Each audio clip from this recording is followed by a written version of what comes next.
Finalmente chegamos no último dia de data FIFA dessa primeira data FIFA do ano. Eu espero que ela tenha sido pelo menos uma data FIFA de aprendizado, né? Comentei agora há pouco, estava gravando o pós-planejamento de segunda-feira, eu gravo toda segunda e sexta falando sobre os jogos da semana. Comentei que no início da minha caminhada por aqui eu queria fazer tudo, inclusive datas FIFAs, era uma coisa que eu não evitava. E por mais que na maioria das vezes eu saísse em prejuízo, era um aprendizado. Eu conhecia mercados sem tanta liquidez, eu conhecia modus operandi de mercados que eu nunca tinha vivenciado, eu descobria como que o mercado lidava com uma seleção favorita que não estava levando tão a sério o jogo, enfim, eu consegui assimilar muito mais. Eu sou adepto ao aprendizado por meio da experiência, né? Não só por meio de vídeos, não só por meio de livros, não só por meio de conselhos. Eu acho que na nossa área a gente aprende muito sentindo, né? Pela dor financeira ou então pela dor emocional. Então, passar por uma data FIFA é sempre um aprendizado, né? Óbvio, à medida que você já vai pegando alguma experiência, você pode evitá-la, né? Porque vai fazer provavelmente muito bem para o seu financeiro. Tem algumas pessoas que conseguem ganhar dinheiro nessas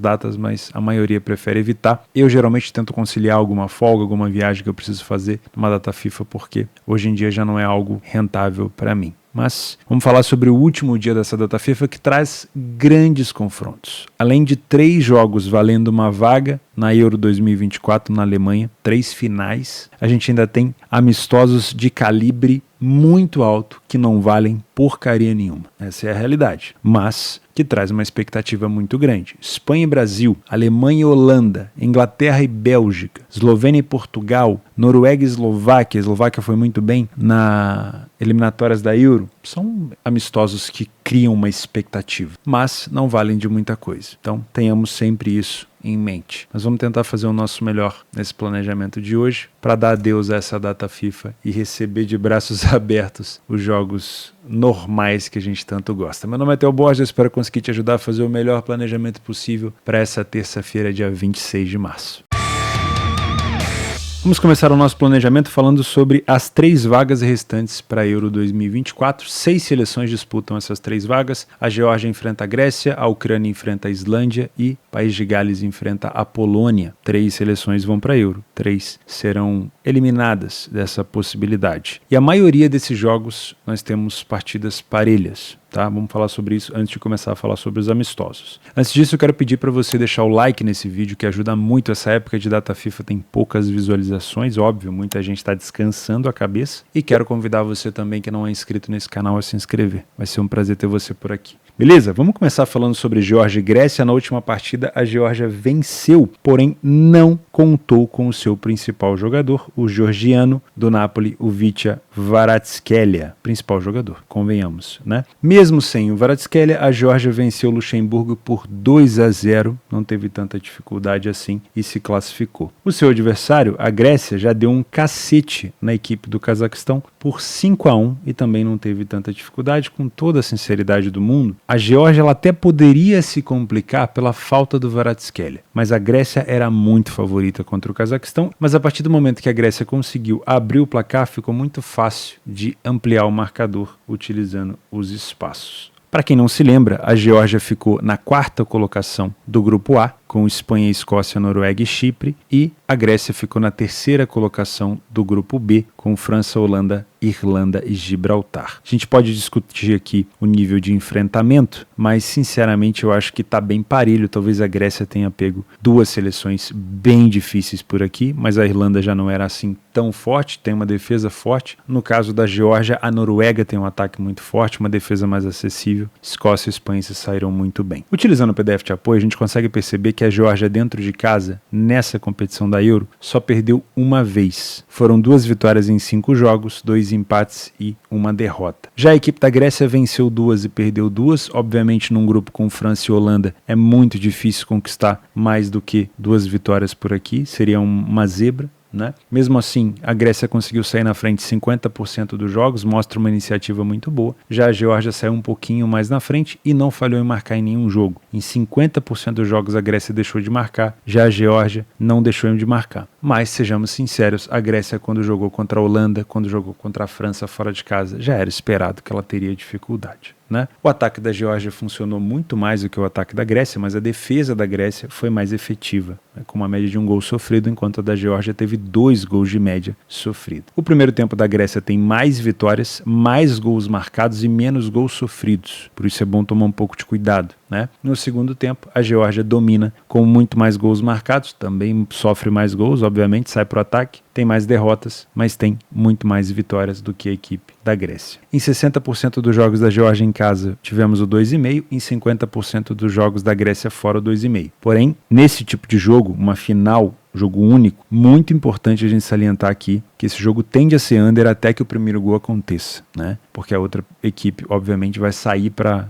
buscar o empate, a recuperação, igual uma louca, e isso vai dar espaço. A maioria dos gols da Geórgia são marcados no segundo tempo, principalmente no retorno do intervalo. Isso pode ter a ver com um ajuste fino ali que o treinador vai fazer. A maioria dos gols sofridos da Geórgia também foram no segundo tempo, principalmente no meio da segunda etapa. Do lado da Grécia, a Grécia marca com muito mais frequência no primeiro tempo, vai aumentando a frequência até chegar nos últimos 15 minutos do primeiro tempo, e é o momento também onde a equipe mais sofre gol, ou seja, saiu para atacar, também deixa espaço. Nenhuma das duas equipes se destaca tanto em escanteios, então não tomaria partido por esse lado, e são duas equipes que levam muitos cartões, uma média de 3, acima de 3 cartões para cada equipe, não é à toa que o Kvaratskhelia estava suspenso nesse último jogo. O principal jogador, obviamente, da Geórgia é o Vicha Kvaratskhelia com 4 gols e uma assistência. Eu estou considerando apenas dados da fase de grupos das eliminatórias, tá? E o segundo jogador é o Mikhautadze, acho que é assim que se fala, Georges Mikhautadze. Quem marcou os gols contra Luxemburgo, inclusive eu quero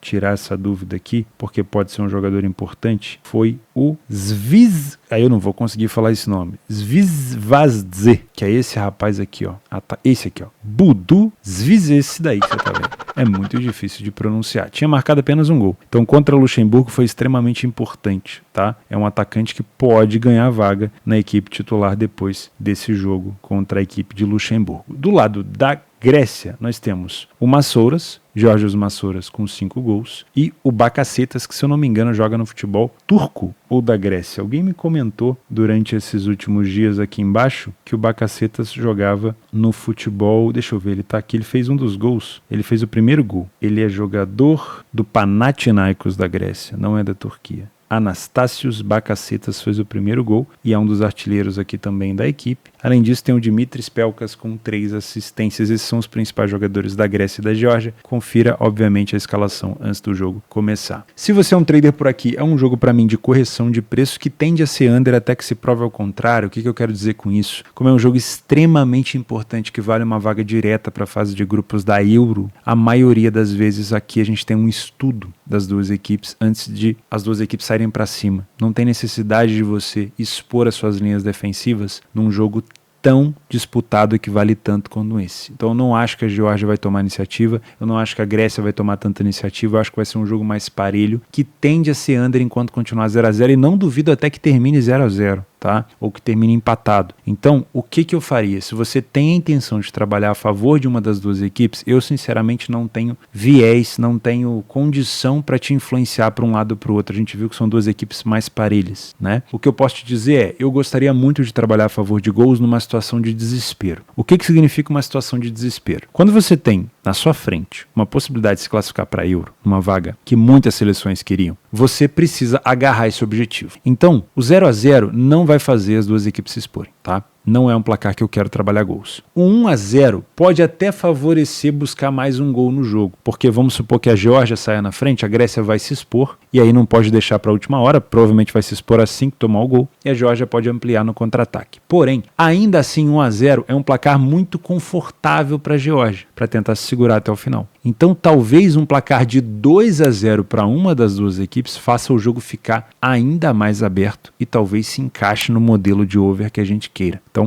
talvez seja o cenário que eu busque, tá? Um 2-0 para trabalhar aqui um over limite depois. Perfeito? Eu acho que é esse o cenário que eu vou buscar. Ah, Theo, mas e se não sai nenhum gol? Aí eu vou ficar de fora. E se sair um gol só? Bom, se esse gol saiu cedo, dá para analisar o segundo tempo para ver se a gente consegue buscar mais um gol ou não, dependendo dos espaços. Se esse gol saiu no meio do segundo tempo, já se encaminhando para o final, eu não vou fazer mais nada por aqui, tá? Como a gente não tem favoritos, claro, sinceramente é um jogo bem parelho de correção de preço que você pode trabalhar no trade sem problema nenhum. Agora, se você é um punter, eu não me abraçaria em nenhuma das duas seleções aqui, porque é um jogo jogo que tem tendência de ser mais amarrado por conta da importância da partida, tá? Vamos falar agora de Ucrânia e Islândia, eu já vou emendar de uma vez, porque é um jogo diferenciado. A Ucrânia já tem uma cotação bem mais baixa, e dos confrontos que a gente vai ver hoje, é o único favorito por aqui. E a Ucrânia tem uma seleção realmente mais sólida, e vai enfrentar uma Islândia que não vinha jogando bem. Sendo bem sincero, a Islândia foi uma das seleções que mais decepcionou nos últimos anos, né? Depois daquela Euro na França, onde Portugal foi campeão, a Islândia teve uma decaída muito grande. Porém, a gente não pode esquecer do último resultado da Islândia agora, que eliminou a seleção de Israel com uma goleada por 4-1. Aí, a gente tem que fazer questão, se você não estava acompanhando a data FIFA até agora, de entender qual foi o contexto desse jogo aqui. Por que foi 4-1? Foi um massacre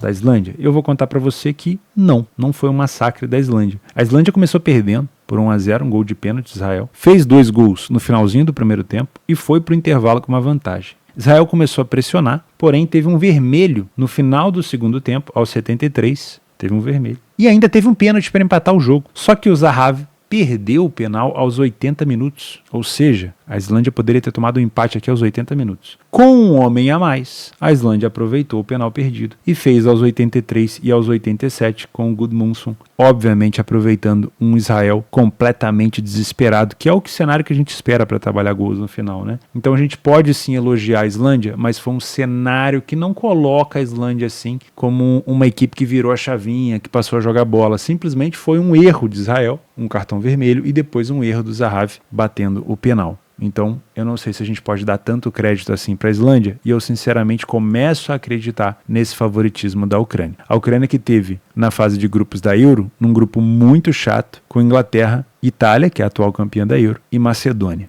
E mesmo assim quase ficou na segunda colocação. Então, sinceramente, eu acho que a seleção da Ucrânia é sim favorita por aqui. Utilizando o PDF de apoio rapidamente, nós tivemos aqui uma Islândia fora de casa, estava num grupo mais povoado, né? A Islândia ficou aqui no grupo J, que eram 6 seleções, então cada seleção jogou 5 partidas em casa e 5 fora, então a Islândia jogou um jogo a mais. O grupo da Islândia tinha Portugal e Eslováquia, a gente vai falar da Eslováquia hoje, e ainda assim ela conseguiu ficar atrás de Luxemburgo, que não é uma seleção assim tão forte, né? Fora de casa, a Islândia só venceu 2 partidas e não teve uma iniciativa assim tão grande de sair na frente do placar. A Ucrânia, em casa, não perdeu nenhum jogo, saiu na frente em 75% dos jogos, não sofreu gol em 75% das partidas, é uma grande defesa da Ucrânia, que em 4 partidas só tomou 1 gol, não tem uma média goleadora, não é uma equipe que marca tantos gols, diferente da Islândia, mas não sofre tantos gols. E nesse frigir dos ovos, nessa salada de frutas, nessa vitamina batida no liquidificador aqui, eu prefiro olhar com bons olhos para a Ucrânia e criticar um pouco a Islândia. Time que sofre e marca a mesma quantidade de gols, por mais que a gente possa elogiar o ataque, é uma equipe que deixa a desejar na defesa e, obviamente, tem que tomar muito cuidado com isso. A média de gols em jogos da Islândia fora foi de 4,5. Vai ser difícil a Islândia tentar utilizar da defesa para poder se classificar. Ela vai ter que tentar utilizar do ataque, né? A Ucrânia tem dificuldade de marcar gol.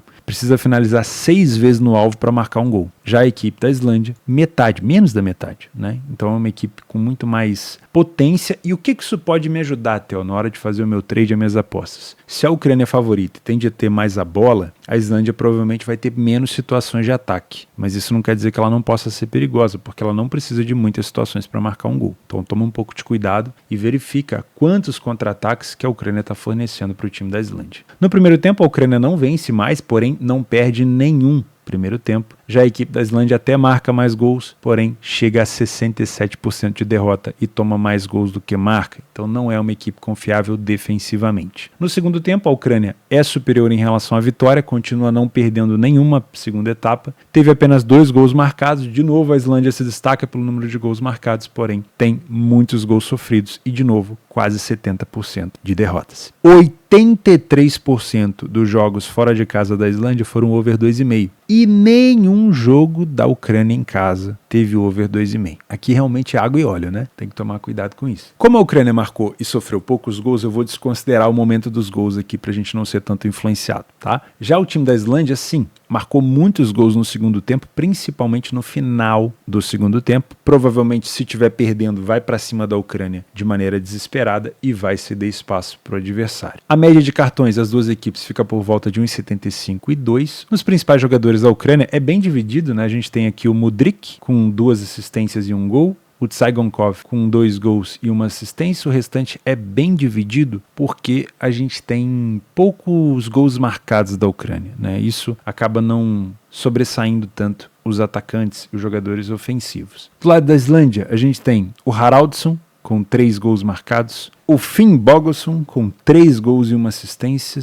o Orkason com 2 gols, enfim, é muito som, né, nos times da Islândia, mas verifica esses nomes aqui, eles vão aparecer aí na tela para você ficar de olho. Eu na pronúncia vou virar meme, tá? Se você é um trader por aqui, sinceramente eu venho um pouquinho enviesado para trabalhar esse back favorito no primeiro tempo, a seleção da Ucrânia. O que pode me tirar dessa posição são os contra-ataques da Islândia. A Islândia sempre foi, mesmo naquelas épocas muito fortes da Islândia, uma equipe de reação. Se defende muito bem para reagir, é o estilo da equipe. E é uma equipe que não precisa de tantas finalizações no gol para marcar um gol. Então, sinceramente, toma bastante cuidado, porque se a Ucrânia estiver fornecendo qualquer chance de construção de contra-ataque para a Islândia, já é o momento de pular fora do barco, tá? Agora, se a Ucrânia neutralizar esses contra-ataques, pode ser interessante continuar por ali. Para mim é favorita a Ucrânia, eu vou ficar bem surpreso se a Ucrânia se perder por aqui e não for para Euro, mas obviamente pode acontecer, o futebol é disso. Se você é um punter, eu esperaria uma cotação mais alta. Se a Islândia tem condição de se defender, você pode tentar buscar uma cotação um pouco mais alta. Para trabalhar gols, você já sabe a receita. A Islândia é uma seleção horrorosa na defesa, então a gente precisa que ela esteja atrás do placar para que ela se exponha e a Ucrânia tenha a oportunidade de contra-atacar. E os maiores momentos de gols sofridos e marcados da Islândia são nos últimos 15 minutos de jogo. Vale a pena você ligar esse radar. Então, Ucrânia na frente pode ser um cenário interessante para trabalhar mais gols por aqui. País de Gales e Polônia, eu já tomaria muito cuidado, porque é um jogo muito estudado, assim como o jogo da Geórgia com a Grécia. Tem tudo para ser um jogo under também, por mais que a Polônia tenha socado 5 nas semifinais e País de Gales tenha feito 4 nas semifinais, também me parece ser um jogo muito truncado, porque ninguém quer ficar de fora da Euro.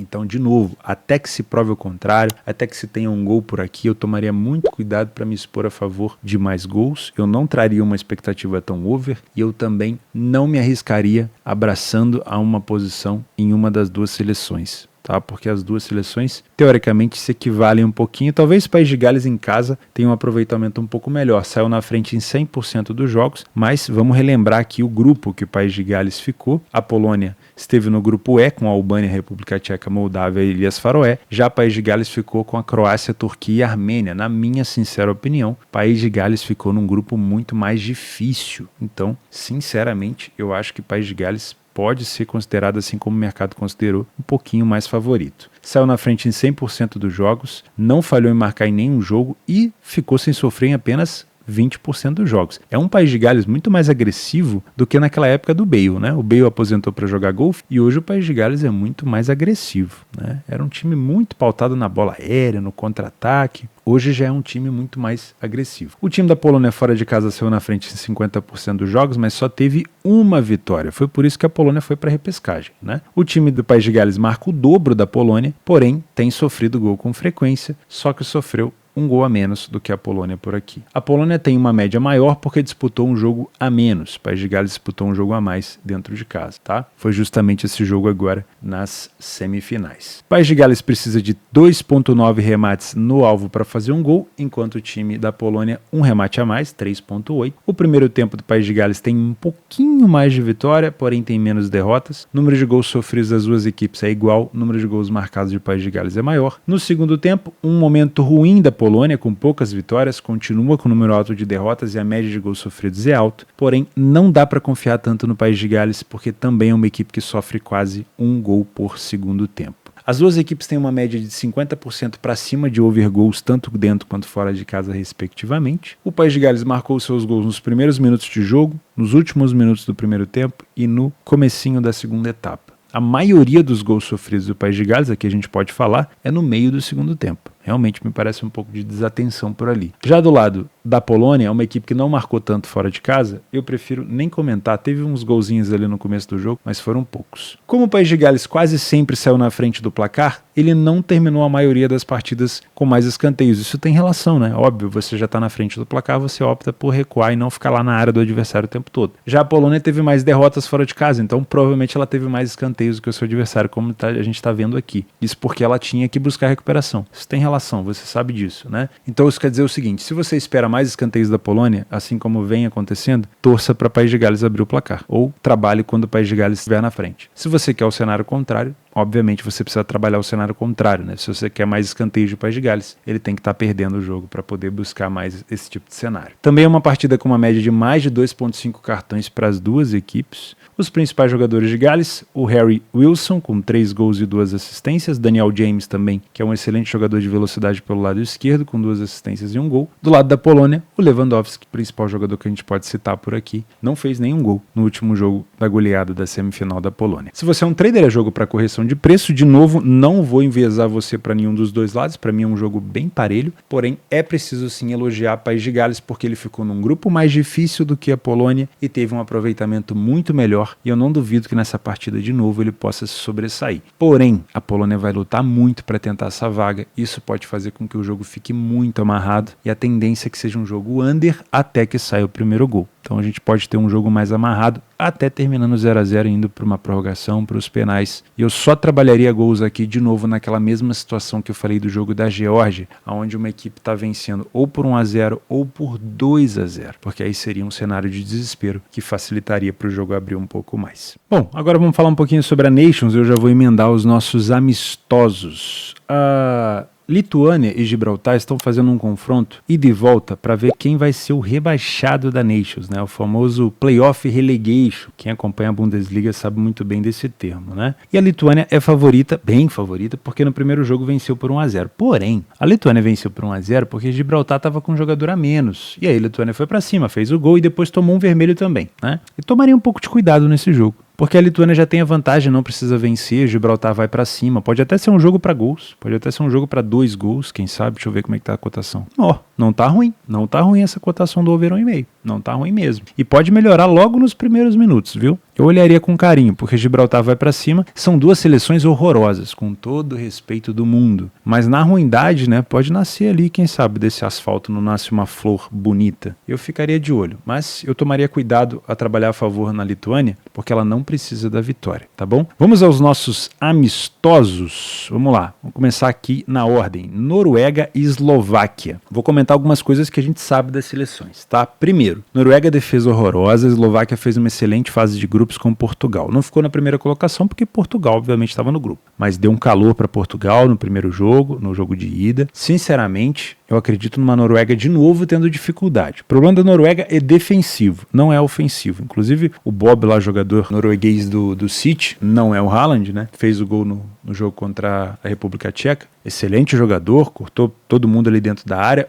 O Haaland vem sendo muito marcado, provavelmente a Eslováquia vai fazer isso, mas cara, chega uma hora que a Noruega tem que dar uma resposta. O time não dá liga, então provavelmente se estiver atrás do placar, tende a se complicar de novo. Eu acredito de novo numa Noruega ofensiva, podendo sair na frente do placar, e como eu falei no último planejamento, o problema da Noruega é no segundo tempo, é onde ele costuma, se está empatando, toma virada, se está vencendo, toma empate, então toma cuidado com as segundas etapas da Noruega. De novo, não duvido de um jogo para gols aqui, mas depois do primeiro, né? Não me posicionaria no 0-0. Hungria e Kosovo. Kosovo venceu o amistoso contra a Armênia, venceu por 1-0, e a Hungria venceu o amistoso contra a Turquia por 1-0. Hungria, para mim, seleção muito boa, pronta para Euro, provavelmente vai dar trabalho. Se jogar sério aqui, deve vencer Kosovo, e olho no Szoboszlai. Jogador chuta-chuta, fez o gol contra a Turquia, provavelmente vai bater as bolas paradas, penal, bola para cruzamento na área. Então, se você gosta de mercado de finalizações, pode ser interessante. Eu gosto de pensar em alguma coisa a favor da Hungria. Tá? República Tcheca e Armênia. A Armênia se desencontrou nos últimos jogos, concedeu gol nas últimas 10 partidas. A República Tcheca vem de bom resultado contra a Noruega, virou o jogo contra a Noruega. O Barak fez um golaço e é outro que pode bater também muito pro gol. É um excelente time de bola aérea. Se for um massacre no trade dá para trabalhar a favor da República Tcheca, é que amistoso é difícil, né? Você ter seleção tão comprometida na marcação, mas dá para ficar de olho. E se você encarar uma cotação mais alta aqui, pode ser interessante até buscar esse back à República Tcheca. Dinamarca e Ilhas Faroé, jogo extra. Cotação muito esmagada, eu ficaria de fora. Colômbia e Romênia não tem cotação, então não trabalhamos sem odds, não vou comentar sobre esse jogo, mas a Colômbia fez uma excelente partida contra a Espanha, principalmente na parte defensiva. Inglaterra e Bélgica, obviamente a Inglaterra está sendo criticada, veja você, né? A Inglaterra está sendo criticada porque o trabalho, obviamente, do Southgate era muito mais longevo do que o trabalho do senhor Dorival Júnior. E mesmo assim a seleção brasileira jogou muito bem contra a Inglaterra. Então a Inglaterra vai ter que tentar chorar as pitangas contra a Bélgica e não vai ser fácil. Eu comentei para vocês sobre os jogadores da Bélgica, principalmente essa nova geração belga. Contra a Irlanda não conseguiram sair do zero, realmente é uma defesa muito forte da Irlanda, mas agora se a Inglaterra se abrir um pouquinho pode dar problema, viu? Eu não duvido de um jogo de tentativa de resposta da Inglaterra, onde a Bélgica possa se aproveitar dos contra-ataques. E nem duvido até de um jogo para 3 gols. Sinceramente, tentar limpar aí a imagem da Inglaterra e acabar cedendo também a oportunidade para a Bélgica. Eu vejo esse 2,5 aqui como algo interessante e o ambas marcam também me chama bastante a atenção. Alemanha e Holanda. Eu gostei do jogo da Alemanha contra a seleção da França. Achei que o primeiro gol do Wirtz ali, logo nos primeiros segundos do jogo com o passe do Kroos, foi um golaço, surpreendeu realmente a França. Mas olha, a Alemanha tomou um calor o jogo, quase que o jogo todo. Então, eu não duvido que contra uma seleção da Holanda, a Alemanha também possa se complicar um pouquinho. Tô achando que é cedo para colocar essa seleção da Alemanha com uma cotação abaixo de 2. Porém, quem sou eu, né? Acho que o favorito pode se complicar por aqui. Toma cuidado. Vou pular Escócia e Irlanda. Jogo muito difícil de se analisar. A outra Irlanda contra a Suíça também. Acho que a Suíça, se for favorita, pode se complicar. Eslovênia e Portugal. Provavelmente, se Portugal deve voltar agora o Cristiano Ronaldo. Acho que ele ficou de fora do último jogo. É uma seleção que deve vencer a Eslovênia. Se a Eslovênia ficar só se defendendo, vai ser pior ainda para a Eslovênia. O jogo da Eslovênia, o jogo forte da Eslovênia é isso aqui, ó. Bola aérea, tá? Toma cuidado com isso. Portugal não se atentar, pode até tomar gol por aqui. Áustria e Turquia, desde que o jogo seja desempatado, pode ser um bom jogo para gols, né? A Turquia vem de derrota contra a Hungria e a Áustria venceu a seleção da Eslováquia, que vai enfrentar lá em cima, não é? A seleção da... Quem que é a Eslováquia? Ah, Noruega, exatamente. E para fechar, Espanha e Brasil. E aqui é interessante porque o Brasil de novo dá com uma cotação acima de 3,20, né? Tá 3,50, um pouquinho mais baixo do que no jogo contra a Inglaterra. Ainda é um mercado desconfiado, tá? E eu não critico o mercado por aqui. A seleção brasileira se juntou há 5, agora um pouquinho mais, mas antes era 5 dias. Novo treinador com vários jogadores que nunca tinham jogado junto. Deu certo? Deu certo. Dorival tem essa característica de entrar no meio do fogaréu e apagar incêndio. Ele não faz jogadores jogarem melhor. Ele tem um esquema tático que tranquiliza os jogadores. Ele não pega um jogador especificamente e faz ele aflorar. Não. O esquema do Dorival favorece todos os jogadores. E é um esquema de defesa muito sólida. E a gente viu isso. Fabrício Bruno jogou muito, muito bem. Beraldo também. Posso elogiar vários jogadores. Bruno Guimarães, João Gomes, Paquetá. Todos entraram muito bem. Mas ainda é um mercado desconfiado. A Espanha perdeu para a Colômbia, vai tentar dar uma resposta contra quem? Contra o Brasil. E aí, obviamente, pode se complicar. Então é um jogo mais parelho. Não duvido que seja um jogo também tendendo a empate, tá? Um jogo mais amarrado. Não seria nada ruim para o Dorival voltar com 2 vitórias, mas se voltar com uma vitória contra a Inglaterra e um empate contra a Espanha já está muito bem encaminhado. Mas é um Dorival que provavelmente vai ter vida longa na seleção, porque ele me parece estar mais alinhado com o propósito de cada um dos jogadores em seus clubes. É o que falou os jogadores depois do jogo contra a Inglaterra, né? Porque a ideia do Diniz precisa de muito tempo para poder aflorar e é totalmente diferente do que os jogadores, a maioria deles, fazem em seus clubes. Então, você joga de uma maneira no seu clube, o jogador joga na Inglaterra, na Espanha, em outros países, na Itália, vem para a seleção brasileira e tem que se adaptar e tem que se transformar, jogar num estilo totalmente diferente como o do Diniz. E isso prejudicava muito a comunicação, o jeito dos jogadores. Eu acho que o Dorival, nesse estilo mais tranquilo dele, tende a ser bem mais longevo para a seleção brasileira. E aqui, se a Espanha é favorita, assim como a Inglaterra, eu acredito que o mercado não está errado, o pessoal que já vai começar a xingar, não acho que o mercado está errado, ele continua esperando ali do Brasil um início de trabalho. Lembra do primeiro jogo do Diniz na seleção brasileira? Todo mundo elogiou que ia ser isso, que ia ser aquilo. Calma, vamos dar tempo ao trabalho do Diniz. Eu não discordo, o mercado realmente está curioso, está colocando o Brasil ali como um time que ainda está em construção, e tá mesmo. Não deu liga ainda. Vai dar liga provavelmente com o trabalho sendo feito. Vai pegar diferentes tipos de seleções com diferentes características de parte tática. Então vamos esperar para ver. Por enquanto é um mercado duvidoso com o Brasil. Vamos ver se a gente consegue tirar a oportunidade disso no live ou não, tá bom? Para mim é um jogo mais amarrado. A Espanha não vai querer perder do Brasil depois de ter perdido para a Colômbia, né? Porque senão o pessoal já vai começar a falar assim: ah, então o futebol europeu não era melhor do que o futebol da América do Sul? E aí, como é que vai ser? Entendeu? Só que o Brasil agora tá confiante, tá grandão. E o Brasil grandão, aí é difícil pros caras, né? Vou ficando por aqui, muito obrigado pela sua companhia. Eu vejo você amanhã, um grande abraço e até a próxima.